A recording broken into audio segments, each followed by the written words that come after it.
So we are going to be looking at a scenario where Persindia from Aegis Pro's Wixo returns to the modern Wixo world. I did this with the old Empire, and it did really good. So now I'm going to be doing it with Persindia. Now, Persindia was a country in Aegis Pro's Wixo that met its demise in World War I, or the Persindian Empire lost, it fell in World War I. But Persindia ended up existing until World War II. Then it was wiped out by the old Empire and India. But as you can see, the old Empire and India are both not here right now. So we're going to see if this thing could even last, because it kind of collapsed. But anyways, if you guys do enjoy this video, make sure to like and subscribe. We are on the road to 3,000 subscribers, and in fact, at the time I'm recording this, we are 50 subscribers away. I'm going to be trying to live stream hitting 3K, but if I can't, I'm sorry. Anyways, let's go ahead and get into the scenario where Persindia expands. So the Persindian Empire is back, and if we look how big this empire was, it reached all the way over to South America, had pretty much all of Indonesia, and even a little bit of China. But these guys, they were imperialist, and the first thing we see happening is them invading into the remaining few little scavenges of India, or esclaves. Pretty much the Persindians hate India. Where's the pause button? Well, India broke away from Persindia, and then India kind of got rid of Persindia. I mean, Persindia almost got their independence in World War IV, but yeah, they lost. So we see the Persindians getting all of their good revenge. Yeah, they wipe out this area here. And we also see them move into this Bangladesh area, and it just capitulates. Many Indians flee into Bangladesh, as the rest of this also capitulates. And Persindia has just gotten rid of their greatest enemy, probably India. Or second greatest enemy. Their greatest enemy is probably the old empire. But anyways, let's go ahead and look at a peace treaty. Pretty simple treaty in which India just gets fully annexed by Persindia. Moving just west over to the Persian team, not Persindia, the Persia. We also start to see them get invaded. Now, Persia is pretty much just Persindia, but they're not in India, hence the name Persindia. Persia plus India equals Persindia. This is just Persia, and that was just India. But the Persindians, we're going to go ahead and assume they have modern equipment. So this is just going to mean a full steam. Yeah, the Persians, they have no chance. Their capital was just taken by the Persindians. These two areas up here fall over to Persindian control. The Persindians then reach up over to the Caspian Sea. Yeah, I know my seas. And start to surround it on the Mesopotamian border. But it is right here where we see a surprising foe join, in which the red team. They join, and yeah. Who knows if the Persians would actually allow this, but, or the Persindians. Also, no AN, no Assembly of Nations, no alliances. Just good old-fashioned scenarios. The Persindians are not going to like this, so they're going to immediately just full-on blitz against the Persians. And we see the border split like this, and now we can look at a peace treaty between Persia, Persindia, and Mesopotamia. So this is what we end up seeing the peace treaty look like. The Persindians are going to get most of the land because they did pretty much all of the work. And then the Mesopotamians get this little plot of land. Persindia is now going to shift their focus to other fronts, mainly to get in the head of Mesopotamia. They're going to go ahead and invade the UAE. Or just Oman or something. Well, this is more Oman. This is the UAE. These guys got two fronts on, I guess, the United Arab Emirate people. And they're going to use both of those to their advantage, immediately sweeping over and capturing the capital city of the UAE. They then start to follow the coastline, taking major cities of the UAE. Take a shot every single time I say UAE. UAE. Anyways, most of the major cities are captured, and the population of the UAE is pretty much destroyed. But then we see the blue team. They jump the UAE. UAE. And we just see the other major city getting captured. I don't know whose city this is, so I'm just gonna say that one's also captured. And we kind of just see the Persindians and the blue team just fight it out, just to see who can get the most land. And we end up seeing it get split like this, and now we can look at a peace treaty between the blue team, Persindia, and the UAE. One more shot, the UAE. Inside of this peace treaty, we see the UAE. Oh, dang, I said it again. But this pink country gets split like this, with the Persindians getting pretty much all of the coastline, and the blue team getting all of this.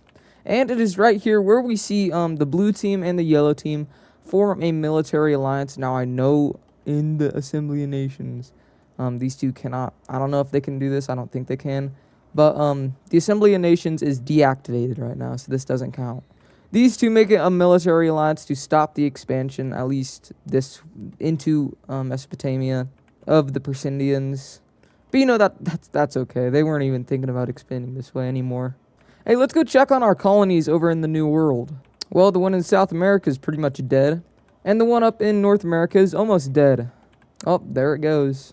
It's pretty unlikely that in the I guess what year is it in Wixo? Whatever year it is, they'd be able to hold on to these colonies. So we kind of just see a open revolt, and then the countries just invade Persindia, I guess. Anyways, I'm just gonna redraw these borders over here. So it goes over like this, and the one up in North America now. This just looks like North America. So anyways, going back over to the old world, Afghanistan is going on crack. Afghanistan, we don't know what they're doing, but they're doing it. And it's going pretty successful. I don't think Afghanistan really likes Persindia after, yeah, they just don't really like each other. Afghanistan probably is like, we kind of beat Persindia after World War I. I mean, like, what's the difference between the Persindian Empire and just regular Persindia? Well, first off, they're going to smack you in your mouth, and then they're going to take your capital city. Yeah, you do not mess around with the Persindians, especially when you weren't ready. This just leads to capitulation. Yeah, pretty stupid move by Afghanistan. Inside of a peace treaty, we see the Persindians taking over this piece of land right here. And what they do with the rest, well, they don't, like, annex it. What they end up doing is they form an alliance with Afghanistan. The Star Alliance aimed at, I guess, like, I don't know, like a response to the Mesopotamian Alliance or something like that. I don't know. As a response to adding the Afghanistan team to their alliance, we go ahead and see the anti-Persindian alliance go ahead and add they go ahead and add this purple team to their alliance, but that's not it. Oh no. They also add the Caucasian country, as well as Tibet. This is the first time a country that is outside of Mesopotamia, or a country that wasn't in the old empire, has joined this alliance. And it is a pretty strong and influential country that is right above Persindia. So Persindia is going to try to get more allies, but we actually see them going to war once again. But this time it is against Bangladesh. We see Persindian troops enter in and very quickly take over the western areas of Bangladesh. We then go ahead and see Vietnam also getting a jump on Bangladesh, moving up this way and up the border of the southern Chinese country. But it is right here where we see the southern Chinese country invade into Persindia. At Persindia's peak, they had a exclave over inside of China, in which now the southern Chinese are going to go ahead and sweep through the mainland area of it. A lot of the personnel flee to this island right here where they're safe from the southern Chinese, at least for now. The mainland of Persindia is going to get mad about this, and they have just constructed an idea, but they need to knock out Bangladesh first, which they easily do.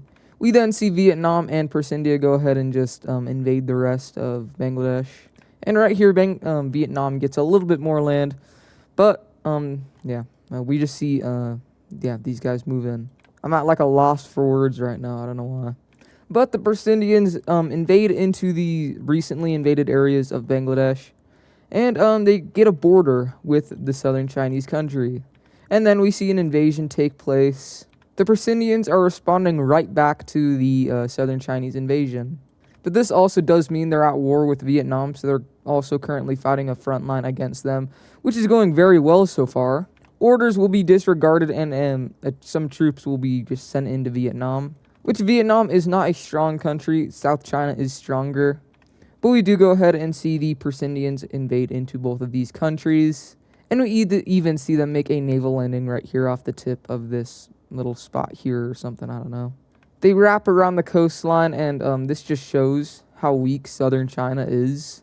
Like, I guess they were kind of a victor in World War V, but this is just disappointing.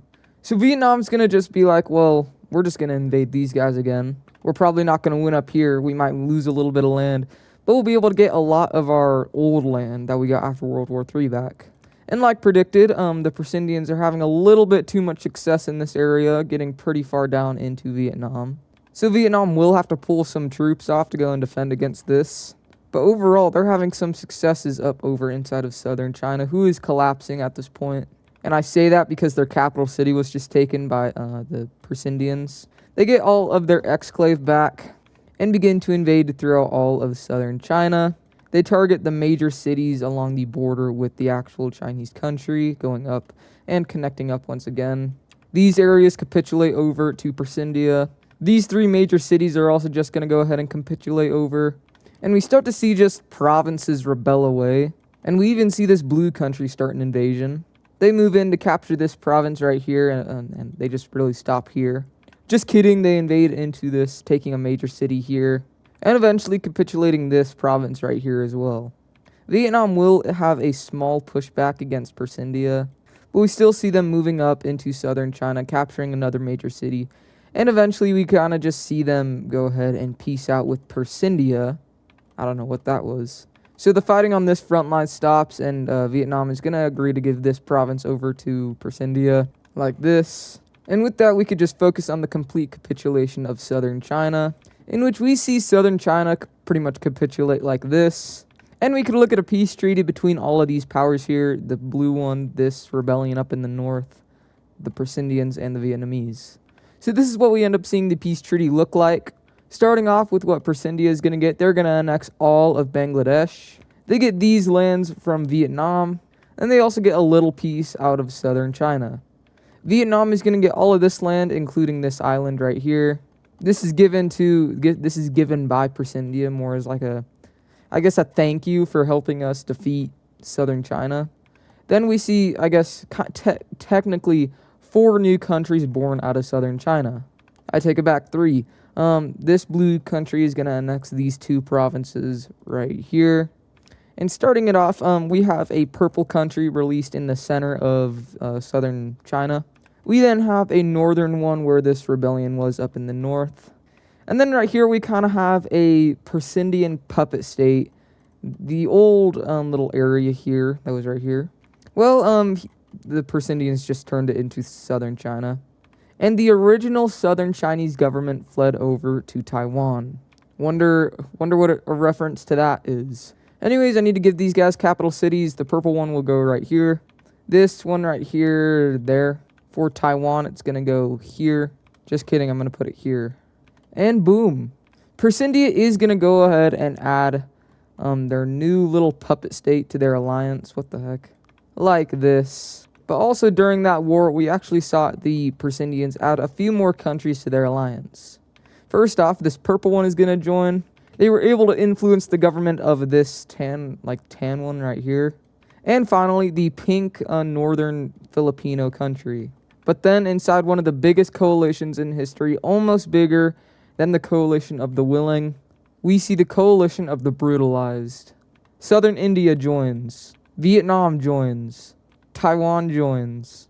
Red Australia joins. Palestine joins. The Central Filipino country joins. Madagascar, they also join. As well as some North American and South American countries. And finally, we see the Dutch Republic join the coalition to officially end the Persindian team. And now we can get started with the big war. So to start it off, red team troops are going to quickly take the the entrance to the Caspian. We also see them move down the coastline of the Persian Gulf. And overall, the front line over here is going very successfully so far. As this was a surprise coalition, the blue team will be able to move into these, the annexed areas of the United Arab Emirates, or the UAE as they move up the coastline. We see a naval operation take place, landing in the tip of Qatar, and eventually moving down and connecting up with the mainland of the blue team. Tibet starts a front line into Afghanistan, but I'm pretty sure there's mountains here, so it doesn't go super far. We also see some small skirmishes take place along the Persindian border, but mountains, so it's pretty hard to instigate a full-on front line. The only place that really goes good for, Persindia is down over inside of Vietnam. Their troops were just here, so it makes sense. So they kind of just enter right back into Vietnam. We even see the purple team start to move into Vietnam. And southern China, whose armies are probably exhausted from war. We even see Persindian rebellions take place on this island right here. The southern Filipino country is able to take the island right here, as well as make and take over all of these islands here. As we see, the red Australian countries absolutely sweep through northern Australia. They take over all of Papua New Guinea, and a major naval front line takes place, taking over a lot of the Indonesian islands. And the central Filipino countries kind of just waiting for the red Australians to get over to them, which hopefully won't take a super long time.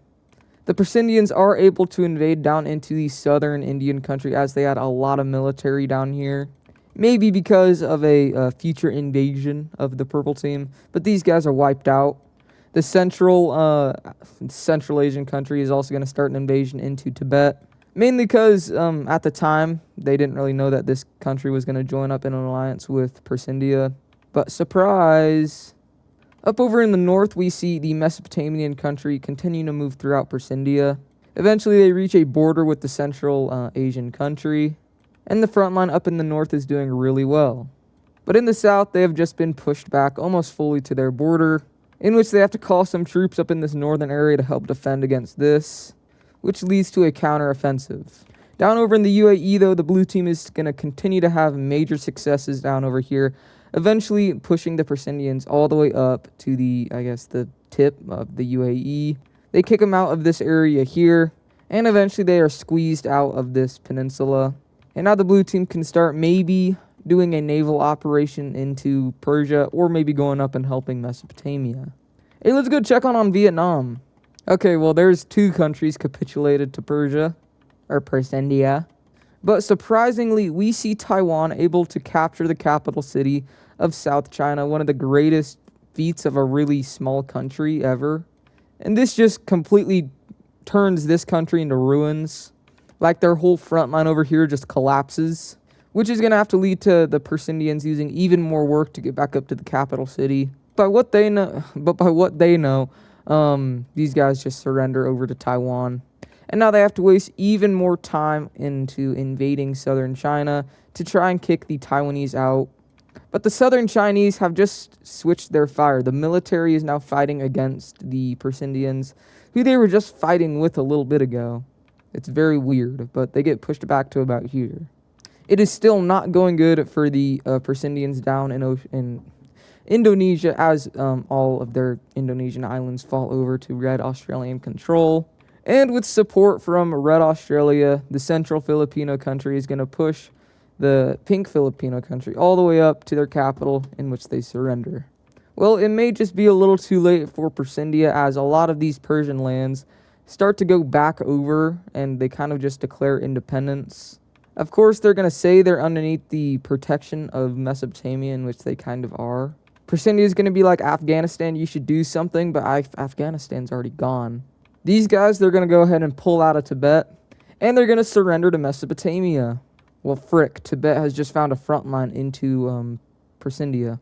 Yeah, it is not going good right here, especially because the capital city has just been taken of Persindia. And we kind of just see this whole thing just start blowing up in flames as a lot of rebellions just sweep across India and Bangladesh until it reaches about here. And happy ending. So starting off with this peace treaty, the blue team is going to fully annex these areas, which looks a lot better on the map. We then see the red team taking over this area of the Caspian. The Persian team is back.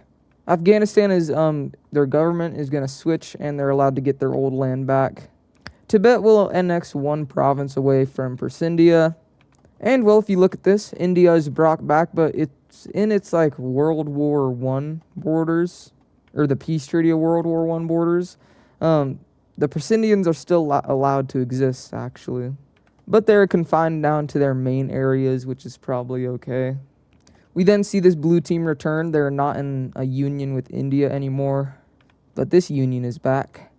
Bangladesh returns with a lot of their old lands back, besides the ones up here. Vietnam will annex these lands back. And, well, the purple team will get a government switch up, and they will annex this southern province. And the blue team will get this northern one. Taiwan is going to annex all of the coastal regions of southern China. And this country right here is going to get the rest. The central Filipino country annexes all of the northern country.